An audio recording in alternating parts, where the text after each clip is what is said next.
Welcome to Talent Talks, quick fire questions to get to know leaders in recruitment. I'm Tom, founder and CEO at Pinpoint ATS, and today is a special edition because I'm joined by our very own Mike Bradshaw, head of talent at Pinpoint. I spend a lot of time with a lot of very influential, successful, and intelligent talent leaders, none more so than this fine gentleman who is very generous to have joined us amongst his busy schedule. Are you ready for this, Mike? Yeah, thanks for having me. Cool, no sweat. Let's get going. If you weren't in recruitment, what would you be doing? If I could go back, I'd probably get my law degree. Would want to do a public defender role. I say that now without knowing the day-to-day, but Yeah. would do that. If I could go back, if I couldn't go back and just had to do something different and didn't have to worry about money, probably do some sort of community organizing, something like that here in DC. Sweet. No, that's awesome. Can you give me the 60-second summary of your role here at Pinpoint? Yeah, so I own the TA and recruiting function here at Pinpoint. So everything from process design to actually sourcing and owning most of the open requisitions that we have. I'm also part of the management team, strategic partner to the business, and also have some input into the product, which I really love. And we love having you. What's the sort of best thing you and I guess we do to attract the best candidates and create a great experience for our folks here at Pinpoint? Yeah, we think candidate experience has a couple different elements. One is ease of use. So obviously we use a great product here called Pinpoint. We make it super easy for people to apply, to get good information, to get status updates, to get feedback, to schedule. So we think that should be a really seamless process. We don't want to add any additional friction to what can be difficult hiring process. I think transparency is a big one. So in everything we do, from the way we craft our job postings, we're super candid about what the job is and what the job isn't. We share the hard parts of the job, why it's open. We share what the hiring process is going to be. You can see who you're going to meet, the timeline, what we're going to cover during that time. In interviews, we structure our interviews to be really more generous than others in terms of the time we give candidates to ask questions, and we try to be super candid with the answers. And of course, things like salary, we're always transparent with. So ease of use, transparency, fairness is a big one for us. We spend a lot of time on the intake process to really make sure that we know what we're asking for when we go to market with a role and that it makes sense. We're thoughtful in terms of the hiring process to make sure it's fair. The assessments are done the same for all candidates. And again, I think when we're transparent with things like timeline and salary, it ensures that it's a fair process. And the lastly, I think, is responsiveness. When we have a candidate enter our process, we're getting back to them in under 2 days on average, 2 business days. So when someone applies, they're going to pretty much know right away if we're going to engage them through the process or not. After an interview, we generally aim for 48 hours. We get back to them on feedback, whether we're going to advance them or not. And in general, once you're in our process, it's usually like around 3.5 weeks that you can make it through to an offer. Great summary. Thank you for that.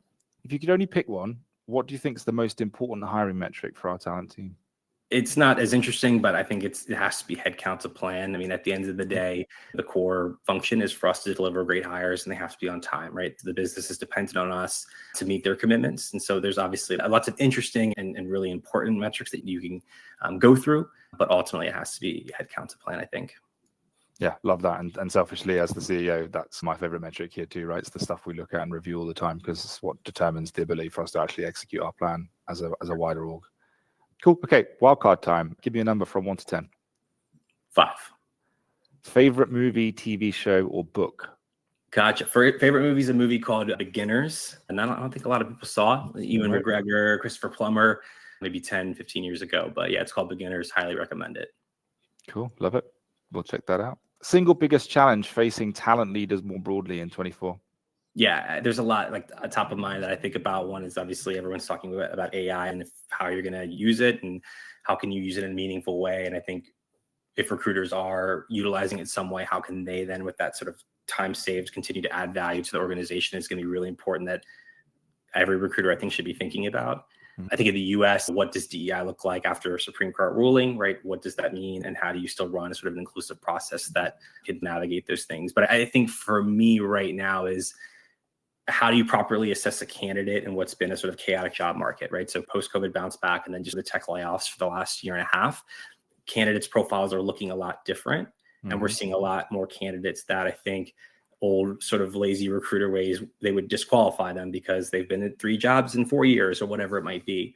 Yeah. So I think, how do we properly assess candidates with that context, understanding that good people get laid off, good people work for companies that maybe aren't a fit.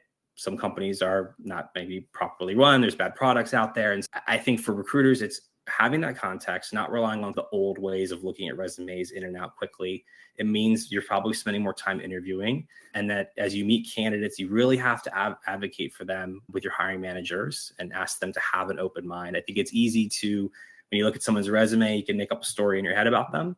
And that can be really harmful for a number of reasons, obviously. And so you can have those concerns. You should ask them about those concerns and test that throughout the interview process. But we have to be aware of this context, that it's changing the way that candidates are looking, and we should still engage them in many cases. Makes a lot of sense. And I think, obviously, you've been here a while, but even anecdotally, like I've been at a lot of events with senior leaders in TA recently, and actually many of those people have had the same sorts of challenges you've referenced, right? Gaps in employment, lots of jobs in short periods of times because they've gone and worked for high growth organizations that have had layoffs and talent's been affected and otherwise. And so interesting to watch the way people evolve, how they assess those sort of component parts of the CV and experience. It's interesting. What's your top tip for someone new to recruiting? To ask many questions all the time, challenge assumptions, play dumb if you have to. And this is everything from job intake to decisions on candidates. Ask a lot of questions. Don't be an order taker. And if you can't provide honest or clear answers to candidates around things about your company, around the reason for the opening, rejection reasons, if you're not clear on being able to provide that information, there's something broken with your process, and you really need to go and ask the questions and challenge those things, which I know is difficult, but really important. No, cool. Makes a great deal of sense. One of the things we hear all the time is this challenge some recruiters have in getting buy-in from senior leadership, right? From a talent perspective, what tactics would you advise other TA folk use when they're trying to get senior leadership on board with broader talent strategy things? Yeah, I think if someone's new to a role, new to the organization, one is you have to, and this is for any role at any company, is of course you need to build your credibility. And so that means you may have an agenda, you may have things that you want to impact or change, but you have to take the time to understand the context, understand the business, understand every department. You have to have that information. So asking, again, lots of good questions, but really also building the credibility that you're listening and you're understanding and you're applying that to your decision making. But at the same time, ultimately, when you're trying to get something done or improved or changed or budgetary requests, is to lead with data. Right? Whether you're asking for something to invest that you think is going to improve your time to hire or improve the candidate experience, the offer acceptance rates, whatever it might be, talk about those things, but talk about the monetary impact around delivering hires quicker or on time. You can talk about if it's an investment to ensure that you have better quality candidates. That's an easy one to talk through, the cost of a bad hire and time and resources and all that. Even secondary metrics like candidate surveys and Glassdoor and all those types of things, you can tie that back to when you're going and you're sourcing and competing for top talent, or when you are extending an offer to somebody and you're going up against another company. Your reputation, your candidate experience, those things really do matter and have a monetary impact. So definitely lead with data, but make sure you have the sort of credibility internally that you understand the business and the unique challenges of the company that you're working with. Sure. No, love that. Wildcard question again, 1 to 10. 3. What's the weirdest place you've ever conducted an interview? It's a great question. I don't know. Probably an airport. Not particularly interesting or weird, but I think probably airport delay and then had to get on a call. Nice. I once, near you actually, conducted an interview with someone on a park bench outside the SEC, which was my only DC experience. Cool. Final question. Favorite interview question to ask a candidate and why?